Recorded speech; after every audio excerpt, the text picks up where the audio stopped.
big difference. When you purchase goods and services from a locally owned company, 68% of that money stays right in our local community. When you purchase goods and services from a nationally owned out-of-town company, only 43% of that money stays home. We can make them come back better than the setback. Let's make sure we support local businesses as they continue to support our local nonprofit organizations and ball teams. They live, work, and worship right where you do. They've always been there for us. Now, let's be there for them. We're convinced that with your help, 2021 will be the greatest comeback of all time. It all starts with supporting local and, of course, being positive and kind. Thanks for being a part of the greatest comeback of all time. You are making a difference for our local businesses.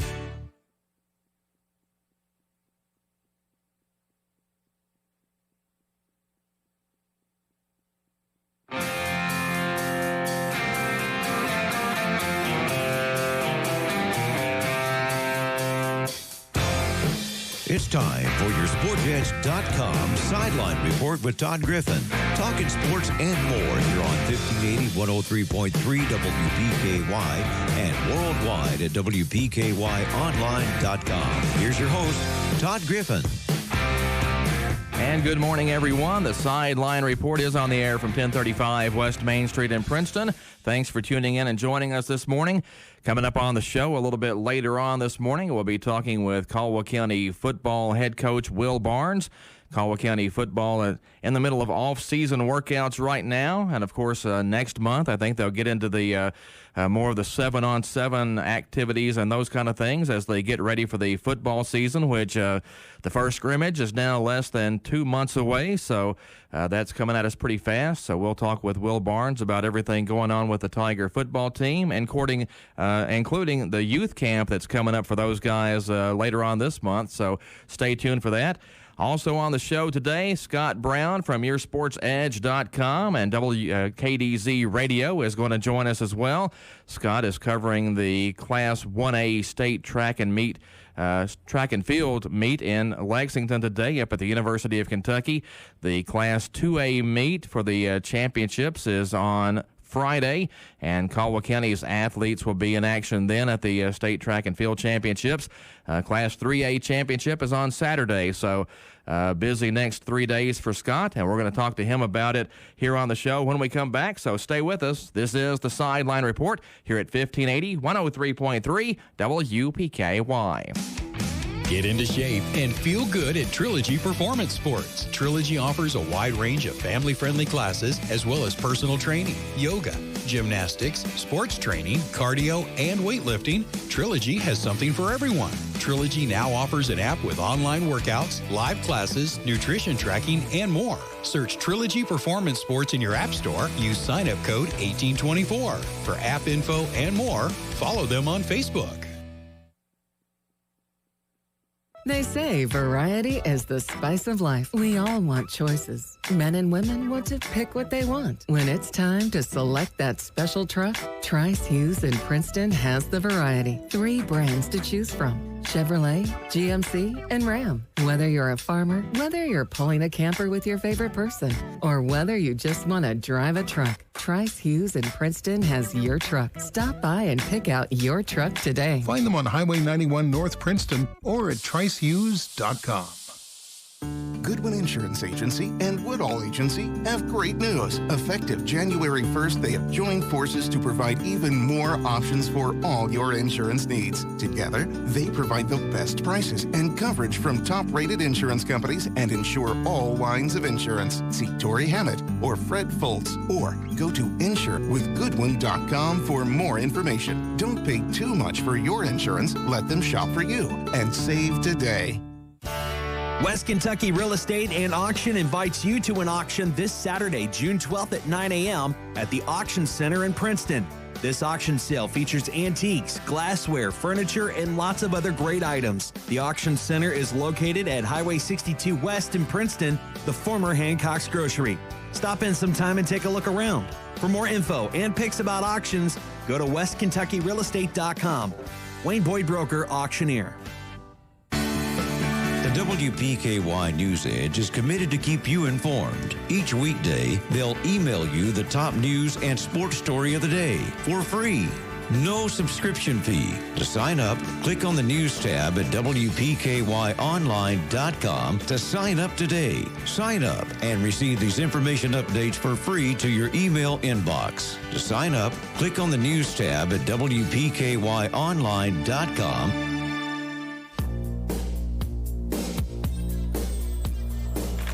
This is the Sideline Report on 1580, 103.3 WPKY. Joined now by Scott Brown, who's getting ready to cover the state track meet up in Lexington. And Scott, here we are the second week of June, and we've still got high school sports going. I was getting ready to say we're on the downhill slide of it, but yes, still remarkable that we're approaching mid-June and we still have 3 sports that have yet to have their culmination of their season. Yeah, and we just finished the baseball and softball regional tournaments, and kind of a strange situation this year, Scott, because I picked Lyon County to win the baseball regional and Henderson County to win the softball regional, and both of those came true. So it's kind of a rare situation where, I got both teams right. Exactly, and of course Henderson County's been in the top 15 all year long. Kelsey Hill is just an outstanding pitcher. I mean, she no-hit Christian County in the first round of the region 2 years ago. It's one thing for Christian County to lose, but they got no hit, and that was a team with Emmy Blaine and a couple of others, and that's where her. That game kind of put her on the map, so to speak. And, of course, no season last year, but she was just dominant this year. I mean, shut out Lyon County, and, you got if you have a dominant pitcher in softball, you will go far.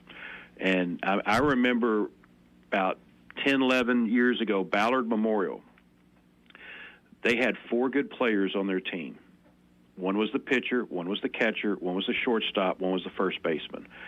The rest of the girls probably wouldn't start for any other team in the second region. But, I mean, they won every game 2-1, 3-1, 2-0, because they had a shutdown pitcher. And I cannot remember the girl's name, but, I mean, she was lights out, and they kept them in a lot of games. So, all you got to do is get a runner on, bunt her over, and then, somehow get them in. Yeah, of course, talk about Henderson County winning the softball regional and Lyon County winning the baseball regional. I didn't exactly go out on a limb on either one of those, if you know what I mean. No, Henderson County, Lyon County, when Rennie Shimwell got hurt for Christian County, that took a big bat out of their lineup. And so that kind of made it, whoever won that Henderson Lions semifinal. But you got to give hats off to Madisonville, because I don't think mid-season anybody picked them to be in the region final. And somehow, and they had to go to extra innings just to beat Caldwell in the district. But somehow that Madisonville team, that program, always ends up in the region championship. And they were able to pull that off this year. But, I think everybody kind of figured it'd be Henderson or Lyon. And, of course, the small school person in me rooting for Lyon County like heck to try and to win that. But it's still a fantastic season. They're the All-A state champs, and, they advanced to the, semifinals of the region for a second straight season. Well, and you talk about baseball and softball being a game of inches. We hear that all the time. You mentioned the Madisonville win over Caldwell County in extra innings in the 7th district finale. In the top of the 7th in that game, a 1-1 game. Caldwell has 2 on. Probably its best player at the plate in Allie Felker, and she hits what looks like is a 3-run home run that's probably going to win the game for Caldwell County. Well, that ball gets caught up against the fence. A lot of people say it would have left the park. So, if Caldwell goes up 4-1 there, they probably beat Madisonville in the 7th district championship game, and then they get the draw Madisonville got in the second region tournament. Right. Instead, big catch at the fence, and, the next thing you know, Madisonville's in the championship game of the regional. Yeah, it is. It's a game of inches. It's a game of breaks, and it's a game of execution. And if you can, execute a bunt here or there, interesting that the team that best utilized small ball was able to win that. And, both, Christian County, Lyon County, they've got some thumpers in the lineup. But at the end of the day, You got to be able to execute small ball. You got to be able to get a runner on, bunt her over to second, get her into scoring position, and at that point, a hit scores a run, or a wild pitch gets them to third, and then a sacrifice fly gets them in. But some teams have kind of gotten away from small ball, and the ones who continue to utilize it the best are the ones, it seems to me, that advance farther in the postseason. Well, let's go back to Henderson County in the softball tournament. A 2-0 shutout over Lyon County in the semifinals, and then they come back later the same day and shut out, Madisonville North Hopkins in the championship. So you can't lose if you throw up zeros. You can't.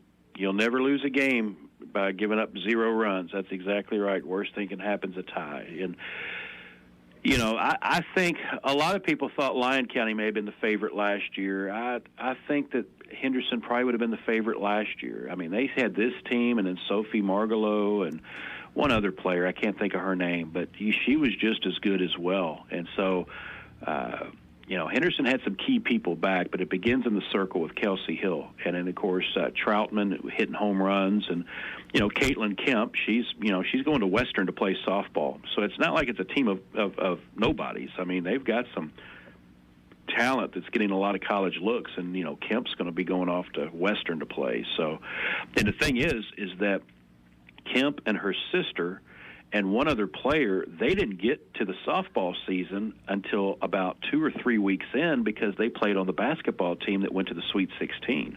And, of course, the seasons overlapped this year. So once they got everybody where they needed them to be, they were a tough team. Yeah, I was going to bring that up about the basketball, that Henderson kind of got the season off to a bit of a slow start on the softball diamond. Caldwell actually played Henderson a pretty competitive game early in the season. When they met later in the season, you could tell that Henderson County squad was just a lot different, and I think they kind of took over that front runner status about midway through the season. I think I'd say they took over the I'm trying to look, I don't want to say dominant role, but they were kind of the not overwhelming favorite, but you see where I'm going with that. I think early in the year it was like, it's a 3-team race, and then I think about midway through, it's like they're kind of the overwhelming favorite now. And and I know Lyon County only lost to them 2-0, and you're like, well, that wasn't overwhelming, but still, Henderson didn't give up a run in the region tournament the last 2 games. So I mean, that's kind of overwhelming, in that way. But again, hats off not only to Henderson for winning. Good season by Lyon County, good season by Madisonville. I mean, softball, the postseason softball was fun to watch. And then you had Union County pull off an upset in the first round. And that's a team I'd seen twice during the year, and they could just mash the ball. And they're young. Holy cow, are they young. So, Union County used to be one of the top teams in the region year in and year out. I think they're getting right back to that. Well, and going back to the second region baseball tournament for a minute, and again, talking about pitching, I think Lyon County had 3 games in that tournament, and they only gave up 5 runs over 3 days. So, again, it comes back to pitching. It does, and one thing Lyon County did really well is they got an early lead, and it's easier to pitch when you have an early lead. And they got some key hits when they had to get them. And that's the thing. They slammed the door a couple of times, and when it was imperative for them to get a hit, they did. But it's easier to pitch, when you have a lead, and you can get away with a few more things, and there's not as much pressure as well. And, they wisely used and budgeted Jackson Shoulders innings throughout the year. He didn't pitch a whole lot during the regular season. Pitched the district opener and then pitched in the championship game.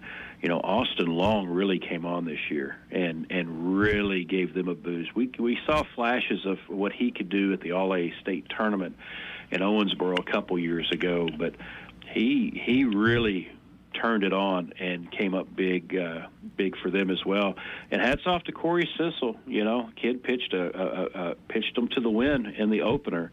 And I know a lot of people thought, what is Ricky Baker doing starting Corey Sissel in the opening game of the region? And it paid off. And, it says a lot about Sissel. It says a lot about Ricky Baker as a coach to have the faith in him. Well, it's always interesting to see how baseball coaches set up their pitching for the regional tournament. Softball coaches don't really have that, consideration as far as the pitch count goes in their sport. But in baseball, once you pitch too many pitches, you can't come back the next day or even the day after that. So it's always that big question, do you throw off, for lack of a better term, the first day to try to save your big guns for later, understanding that, you might not get there that way. Just depends. Do you go in trying to win the regional championship, or do you go in just to try to see how far you can get? My opinion has always been you have to get to the region championship first. And so I think it's dangerous to throw off. I think you throw your best pitcher in the opener. Unless you happen to draw a team that's 3-24 or something, you might get away with throwing off then. But, especially in the 5th district, there for about 4 straight years, the number 4 seed upset the number 1 seed. And in 3 of those 4 years, the number 1 seed threw off. And, I think after the 3rd time, they got wise and said, you know what, we probably need to start our best pitcher. Tim Bush at Trigg County would do that. He would pitch his best pitcher first round of district, first round of region. And I remember one year they were the number 1 seed, and they're the ones who broke the streak. They were the number 1 seed, played Crittenden County, and Tyler Estes had to strike 17 kids out just for Trigg to win 3-1. So a lot of the coaches are like, we're going to pitch our best pitcher, and then if we get to the championship game, we'll worry about pitching at that point. And then you kind of hope that the other team has to as well. But it just depends on your personnel. Depends on how well Sissel's been pitching well the last month, and so it's not like they threw a kid out with a 15 ERA. I mean, he'd been pitching pretty well. But I was still surprised to see him get the start in that opener. But he pitched well, and it set Lyon County up for that region championship. And that can't be overlooked. I mean, I know Shoulders and Williams hit the home run and whatever, but go back to what Sissel did in that opener. And, I mean, if he tanks and they lose, we're talking about, why didn't Ricky Baker throw his best pitchers? But, Sissel came through, gave him some solid innings, and they got the win. And, again, that's hats off to both of them. Well, and the key game for Lyon County and all that run was the semifinal game, because when we all saw the draw, we're all thinking Lyon County, Hopkinsville in that semifinal, and it's kind of the de facto championship game. I'd say that's right, and I'm not really sure what the status of Preston Shadoan is. He wasn't able to throw the whole game, and I don't know if that would have made a difference or not. But Hoptown hadn't been hitting the ball really well toward the end of the year, and so I don't know. Shadoan would have had to have really limited Lyon County. They only scored 2 runs, and region baseball, 2 runs isn't going to win, many games, and so I don't know that it would have mattered who was on the mound, so to speak, but. I think last year is the year Hoptown felt cheated. Last year was the year they had pointed to for a long time and said, when these guys get to be juniors and seniors, watch out. And they kind of got robbed of that last year, kind of in the same way that Lyon County did in softball. However, Lyon brought everybody back. Allie Culp graduated, and I feel bad because I can't think of the other player. They only graduated 2 seniors, and one of them was a pitcher. But for the most part, they brought their nucleus back. Hoptown had 3 or 4 kids that were main cogs, starters and big bats in their lineup. And, last year was the year they were pointing to. And this year they knew they had the pitching. They didn't know if they had the hitting this year. And I think as we kind of saw toward the end of the year, that kind of played out. Well, and Hopkinsville won the region in 2019, and, everybody kind of thought they were a year ahead of where they should have been then, and that was kind of a regional championship game that had 2 teams that weren't really expected to be there, Hopkinsville and Caldwell County, and so I guess Hopkinsville was still the defending champion this year. I'm not really sure how that's going to work with, no season in 2020. Well, they're the defending champ. I mean, until... this is how it is, with or without a season. But Obviously Lyon County took it for them. And again, congratulations, the job they did. I'm a small school fan, and when Lyon and Crittenden both advanced to the semifinals, I got a text from someone asking me when the last time two 5th District teams were in the semifinals, and it's been more than 20 years. It's probably, have to go back to the early 90s when Livingston and Caldwell was representing the 5th District and winning the region title. But 5th District team hadn't won a region title since 1994, and that was Livingston Central had a real good team that year, and of course Caldwell won it in 91. But you wonder, well, why is that? Well, because baseball's not classed, and you got to go through Christian County or Hoptown or Henderson or Madisonville every year, and it comes down to pitching. And the bigger schools usually have more pitching. And that's one of the reasons why the KHSAA changed the format of the state tournament to play it over 2 weekends, because you'd have a team like Hazard or a team like Harlan who only had 2 pitchers, 2 really good pitchers.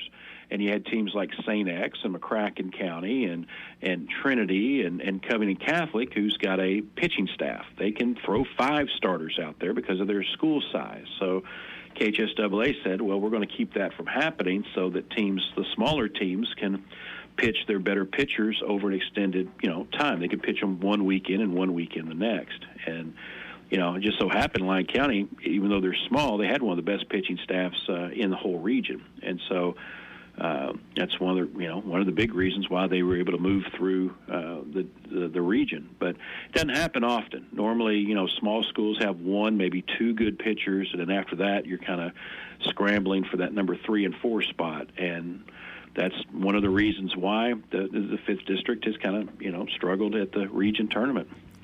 Looking ahead now for the second region champions.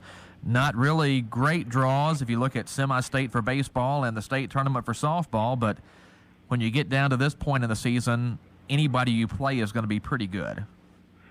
Well, with baseball, Christian County won it in 2018, and they went to Lexington to play Paintsville, Class A team.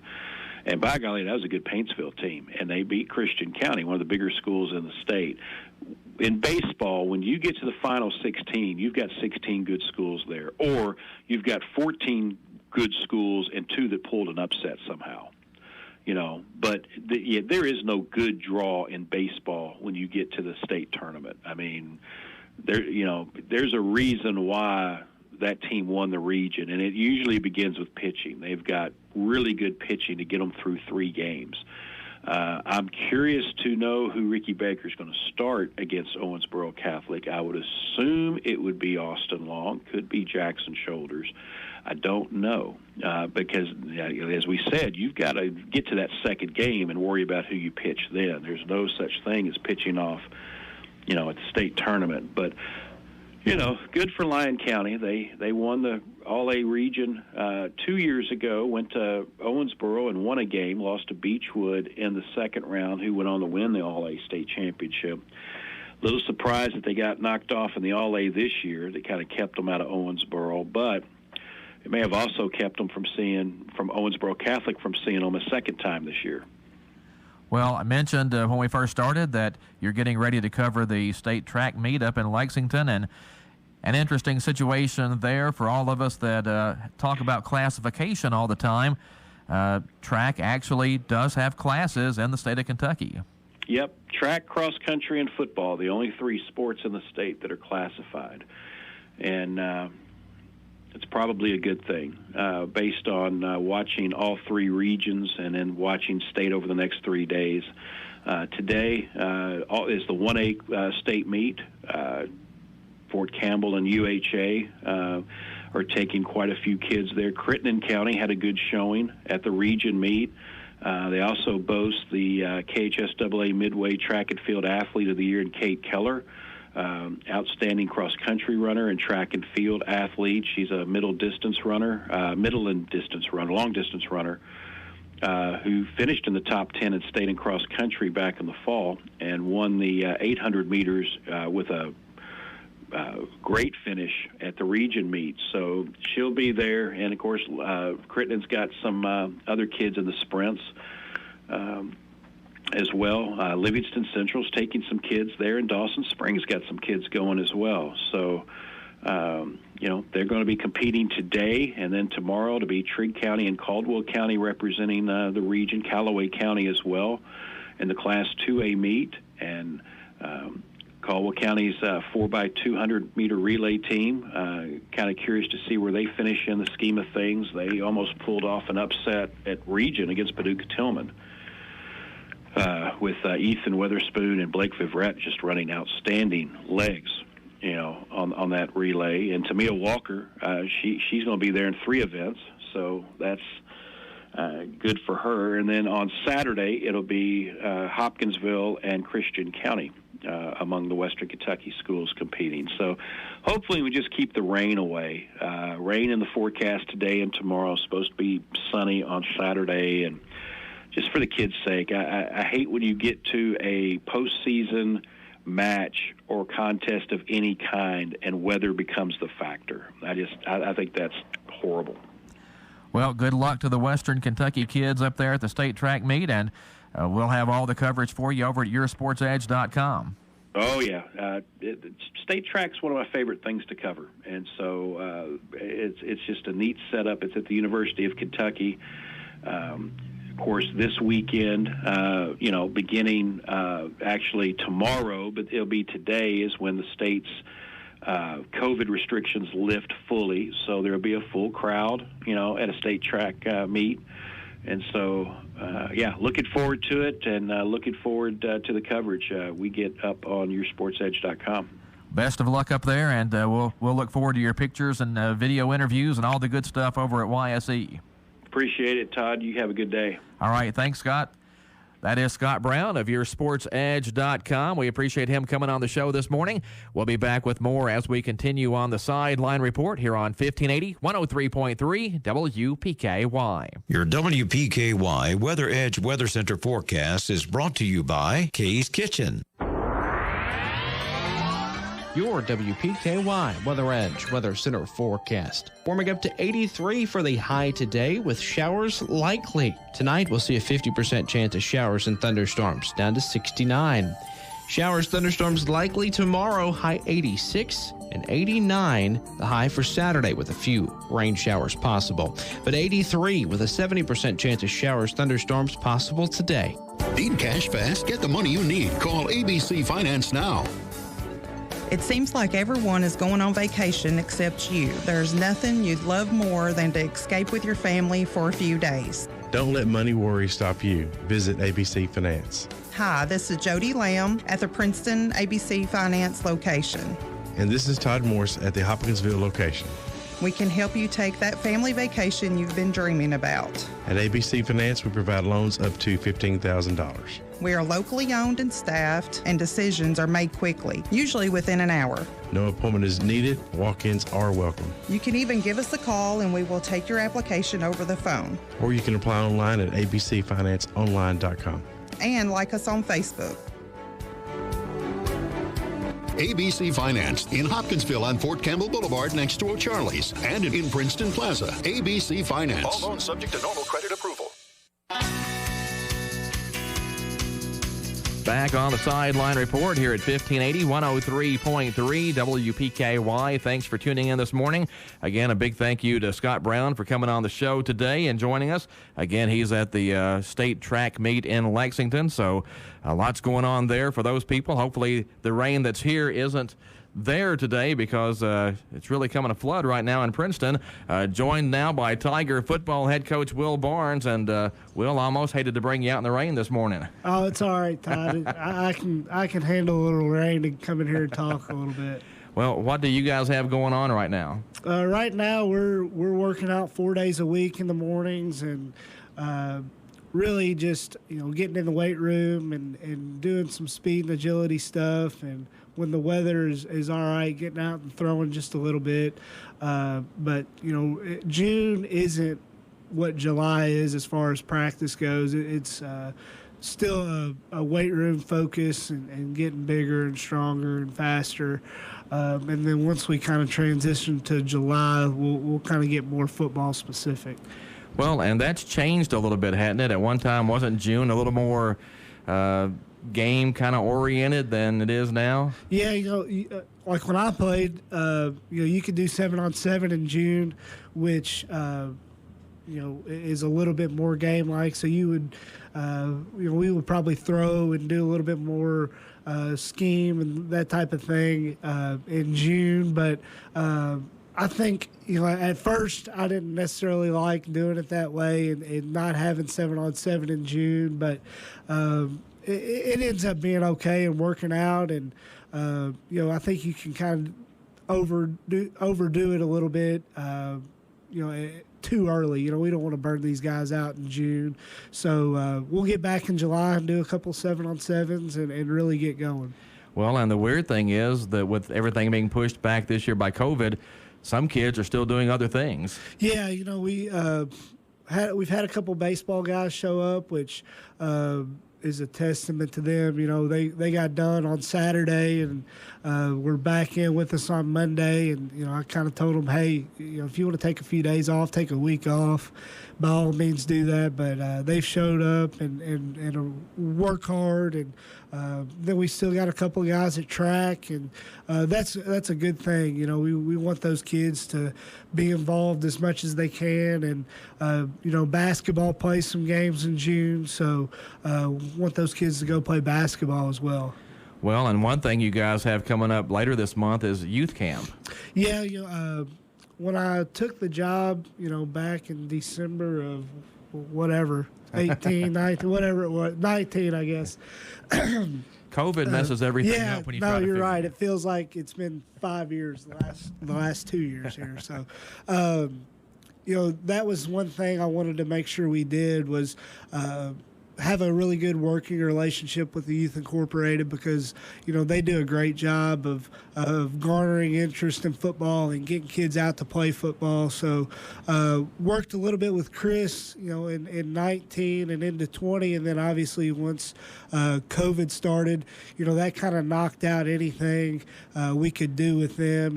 We were just trying to play and do our own deal. So, back in February and March, whenever I thought we would be able to do some stuff in the summer, I talked with Cray Lewis, and he was very receptive to getting together and putting on a youth football camp. So that's what we're going to do. And I wanted to make sure Youth Incorporated was involved, and we're working together because if we can work together at the high school level and the youth level, we can improve something that's already doing what it's supposed to and creating a great opportunity for kids. So that camp's going to be June 21st through the 24th, 8:30 to 12, and we'll actually be doing that on the high school practice field. We got some stuff going on there on the game field, so really looking forward to that. And Youth Incorporated is kind of taking charge of organizing the forums and all that. I think you can go on their Facebook page, and that information's posted. Well, I still say that one of the best things Youth Incorporated ever did for football was to have 2 teams at each level of junior pro, because that just helps you develop more kids. And, might get a little argument about it one way or another. I know it makes it a little tougher for those teams to win sometimes in the West Kentucky Junior Pro League. But, when you look at how many kids are getting to play, I've always thought it was beneficial to have those extra teams. Yeah, and I haven't really, I couldn't tell you who won the Jamboree and all that, but I do know that those teams are competitive, and they're not going, Crittenden County's not beating them 50-0, and Trigg County's not beating them 50. So they're competitive, which I think is important, and learning how to win some games. And like you said, it's good when you can get more kids playing, and you never know what a 3rd or 4th grader or 5th and 6th grader is going to turn into when they're 15, 16 years old. And, those guys do a great job. At that youth level, to me, it's about learning some fundamentals, having fun playing, and getting the opportunity to play. So, having those 2 teams, I think, is really beneficial. And I think people have kind of taken note. I've gotten a couple calls here in the last 2 or 3 months talking about our youth program and kind of wanting to know how things are done. And, those guys do a great job with our youth league. Well, and talking about the youth camp coming up, the bar's been set pretty high because basketball had like 100 kids or something for their basketball camp. So, don't want to put any pressure on you guys, but, you got to get some people out there. Yeah, Coach Kukiko and Coach Mitchell, they did a good job, and Coach Pepper, and I kind of stuck my head in there and watched them for a little bit, a couple of days, and they did a great job, and we got big shoes to follow up there, and we'll try. I don't know if we'll be able to do as good a job as those guys did.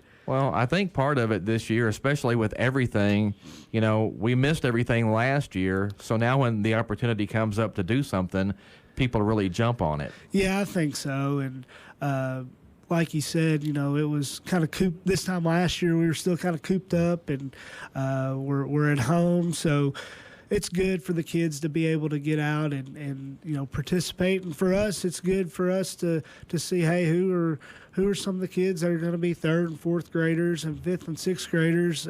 So we kind of know them before they're 7th and 8th graders and even into when they're freshman year. So when we go watch junior pro games, we kind of know them, and it's good for us too. Well, and the junior pro people send those kids to the middle school, and then you get them at high school, and it just seems like for some schools numbers are a problem, and that really hasn't been the case here that I can remember.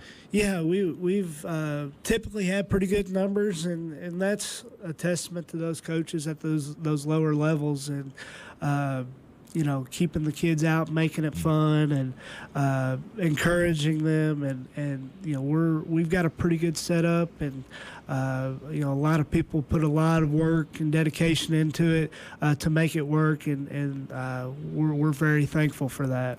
Was it 2012 where I think we had about 80 kids on the team and looked like a college team coming out to warm up before the game? Yeah, those Sindelar years, the numbers kind of were pretty high, and we'd love to have that.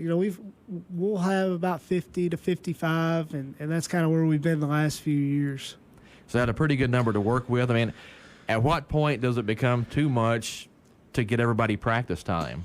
Yeah, that's a good number. I mean, we're able to, do everything we need to in a couple hours at practice. But, those are having more than that. That's one of those good problems to have when you got to figure out, how you're going to practice because we've got 75, 80 kids. Now, looking ahead to this fall, do you kind of know who's going to play where, or are you still looking for people? Yeah, we're definitely still looking for people. We've got some linemen back that have a lot of experience on both sides of the ball, so we'll be leaning on some of those guys up front returning. But, if you look at our skill positions in the secondary and really all of our skill positions on offense, we're losing everybody. So there's a lot of open spots, and that's kind of what I'm looking for now in June is who are the guys that are showing up regularly and working hard and are doing the things that we ask. A little difficult to believe, but the first scrimmage is less than 2 months away now. Yeah, that is a little bit scary too. But once we hit July, we'll really get rolling, and we've got a lot of work to do. I'm excited where we're at. We've had a pretty good off season in the weight room and doing some of our speed stuff. So just got to keep progressing through into the dead period, and then once we get back from that dead period, really hit the ground running. Schedule will look just a little different this year. You've got Owensboro Catholic and then Owensboro as your two scrimmages, and Christian County in the opener like it kind of has been, but then you got Madisonville North Hopkins on there. Yeah, those, I wanted to get two scrimmages there that would be competitive scrimmages and be teams that would really test us, and, we got that, and, we lost Madisonville, we were scrimmaging them and added them onto the schedule. So would like to probably scrimmage somebody a little closer, but I didn't want to get down to the last minute and trying to add a scrimmage. And I don't really like doing the 3 or 4 team scrimmages. I would rather just go against one team. So with those 2 teams we're going to scrimmage, they had openings, and Owensboro Catholic's always a really good football team, and we're in the regional final last year, and then Owensboro was in the state final in 5A and got beat by Bowling Green, and they've got a quarterback that's a Division I quarterback, so those will be good tests for those early games because Christian County will have a good football team, and Madisonville and Hoptown, Crittenden County, those 4 games out of the gate will really test us. Yeah, those first 3, especially against larger schools. You mentioned Christian County, Madisonville, Hopkinsville.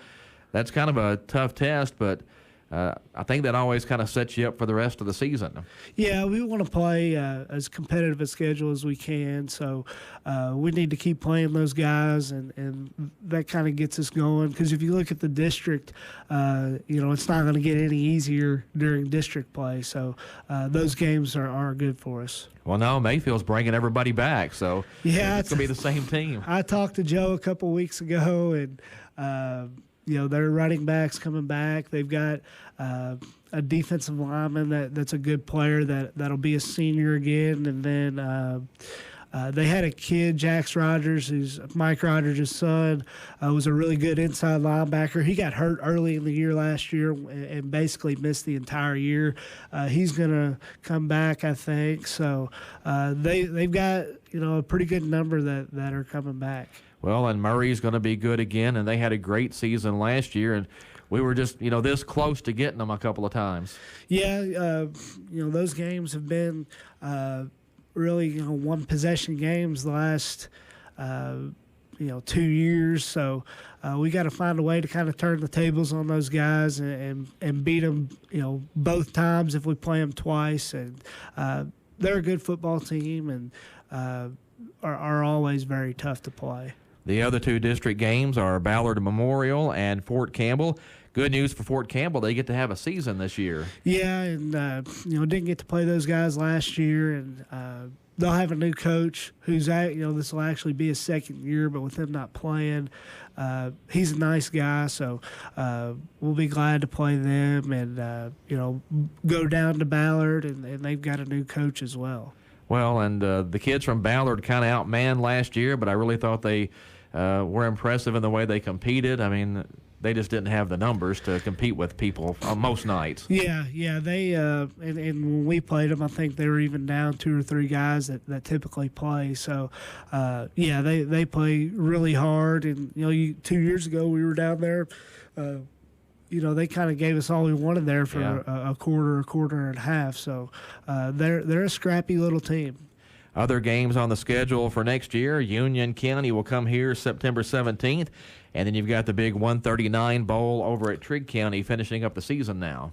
Yeah, Union County had a really good season last year. We had to that game got canceled there last minute, and they'll have a good football team coming back this year. So, and then Trigg County with a new coach, they've got some young kids when we played them last year that I thought were good players. So they'll continue to improve. Coach Peach did a good job getting those guys going last year. They did some good things. Talking this morning with Tiger football head coach Will Barnes. Need to get to a break here on the show, but we'll be back with more after this here on 1580 103.3 WPKY. Your WPKY Weather Edge Weather Center forecast is brought to you by Treasures Remembered Florist and Greenhouse. Your WPKY Weather Edge Weather Center forecast. Warming up to 83 for the high today with showers likely. Tonight we'll see a 50% chance of showers and thunderstorms, down to 69. Showers, thunderstorms likely tomorrow, high 86 and 89, the high for Saturday with a few rain showers possible. But 83 with a 70% chance of showers, thunderstorms possible today. They say variety is the spice of life. We all want choices. Men and women want to pick what they want. When it's time to select that special truck, Trice Hughes in Princeton has the variety. 3 brands to choose from. Chevrolet, GMC, and Ram. Whether you're a farmer, whether you're pulling a camper with your favorite person, or whether you just want to drive a truck, Trice Hughes in Princeton has your truck. Stop by and pick out your truck today. Find them on Highway 91 North Princeton or at tricehughes.com. It may be time for you to up your game. Maybe it's landing a better job. Maybe it's getting a job. Thursday, June 17th is your day. There will never be a better opportunity to interview with more businesses and employers than Thursday, June 17th at the Bruce Convention Center in Hopkinsville. This regional job fair will feature around 60 businesses that are looking to hire right now. Bring your resume and meet us at the Bruce Convention Center for the Comeback Job Fair. Thursday, June 17th from 11 to 5. We are back on the Sideline Report here at 1580, 103.3 WPKY. Talking this morning with Caldwell County football head coach Will Barnes. Again, youth camp coming up a little bit later on for these guys, and also not that long until the season gets underway. Will, I think the thing I'm looking forward to most this year, though, is just having the stands full again. Yeah, it's been good to kind of have not a 100% normal off season, but we've been able to be in the weight room, January, February, March, April, and able to have do our normal deal in June and July. I think is going to get back to playing some 7-on-7, which with the inexperienced team that we're going to have, at those skill positions, those 7-on-7 games will be important for us. And we didn't get that stuff last year, which I didn't feel hurt us too bad because of the experience we had coming back. So that'll be good for us, once we hit July and having a little bit more normal of a preseason and July, where we don't have 3 weeks to put a helmet and shoulder pads on to get ready to play a game. We've got a little bit more time this year. Well, are there any remaining COVID regulations you guys have to deal with? Because it seemed like last year you were doing more paperwork than coaching sometimes. Yeah, we kind of followed, what the KHSA, we did follow what the KHSA put out, and then sometime it was, we were still in school where we didn't have to do temperatures or the questionnaire anymore, so we don't have to do that. And some of those other restrictions where, you go back to last year where we were having, 6 or 7 guys, 6, 7, 8 guys in a group, and that group was the only group, in that specific area. We're not having to do that as much, but I think some of the things like the cleaning aspect of it, that's probably, here to stay, which is probably a good thing, being more cautious of how we're cleaning things once we're done. Again, looking ahead to this fall's football season, any rule changes or anything new that we need to be made aware of getting ready for it?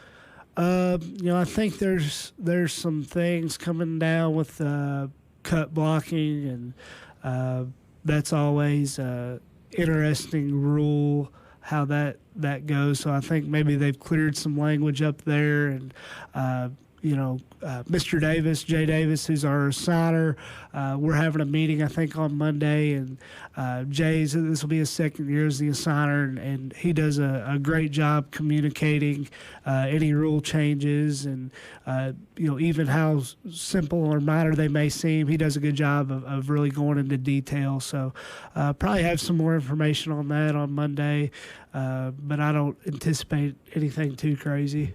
Well, football officials are kind of put into a tough situation because it seems like the rule book has so many gray areas when it comes to blocking and some things you can do that it kind of feels like each Friday night you have a different set of rules you're following. And again, I think that's more of a rule book thing than it is an officials thing. Yeah, if you read the rule book on some of this stuff, it is very there is a lot of gray area, and there's a lot of if this happens, then this, and it's not always black and white. And to me, that's very difficult for an official. Well, and one of the changes we've seen recently, and that I really think has helped the game, is 7 officials on the field instead of 5. Now, not all schools have bought into that yet, and of course, you have to pay 2 more referees. But as far as game management and seeing things on the field, it just seems like when there's 7 out there, it's a better officiated game. Yeah, I prefer 7, and once you get into those later rounds of the playoffs, that's how it is. So it's it's good for us. It's good for the officials to get that practice. And, you look on Saturdays and Sundays, there's a reason they've got that many officials out there. So, we've been lucky that our ADs have said, hey, if that's what you want, that's what we'll do. So, we'll continue to do that as long as we can. Well, there's 22 guys out there. You've got to have, at least that many eyes on them. Yeah. So, that's, I like the 7-man crew, and, we'll continue to do that. Again, still about 2 months out from the start of the season, but how do you kind of feel about the way your team's shaping up? Like I said, I think we've had a good off season.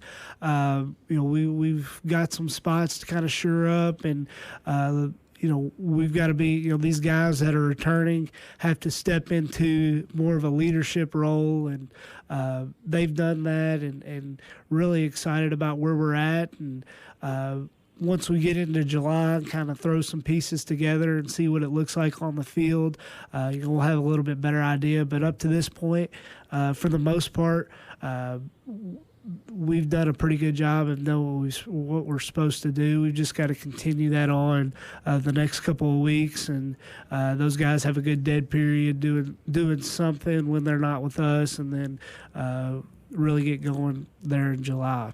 Okay, and once again, the dates for the youth football camp. June 21st through the 24th. It'll be 8:30 to 12. All right, anything else you need to add? Yeah, I've got one more thing. Okay. We've been doing a competition in the off season, and we've basically broken our off season up into 4 quarters, and we kind of keep a tally of points based on everything, really, what you're doing in the weight room, if you're showing up, how you're doing in school. So grades and behavior are kind of part of that, to kind of get an idea of where guys stand. And we try to reward those guys with something after each quarter. So we just finished up our second quarter there at the end of school, and the guys, I kind of wanted to mention them that were in that second quarter, either individual at the top of our team or on their team was the team winner. So those guys were Caden Cunningham, Camden Wolford, Jack Stevens, Gavin Board, Landon Davis, Logan Smiley, Lucas Rollins, Brady Holman, Drew Davis,